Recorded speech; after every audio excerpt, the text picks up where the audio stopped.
Hey guys, welcome back to my channel. In this video, I'll show you how to delete friends inside Snapchat. Please make sure to watch this video to the very end so don't miss out on any important information and to not make any mistakes. In saying that, let's dive in. Alright guys, open up your Snapchat app and make sure it's updated to the latest version. And then once you've opened up Snapchat, click onto your user profile. And then from here, scroll down and then click onto My Friends.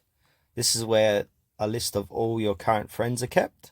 So now to remove or delete a friend from Snapchat is simply click onto that friend. So if I want to delete Frank, I'm going to click into his name.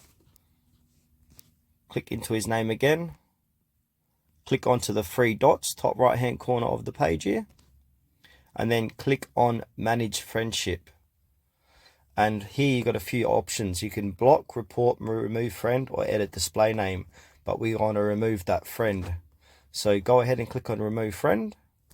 And then click on remove friend again. And now that friend has been removed from your Snapchat. And if you want to re-add that friend, simply search for that name, username again. Or if you accidentally remove someone, you can click add here. So yeah, guys, that's it for this video, how to remove friends inside Snapchat. Thanks for watching this video to the very end. Please consider to like this tutorial and subscribe to our channel if you found it was helpful.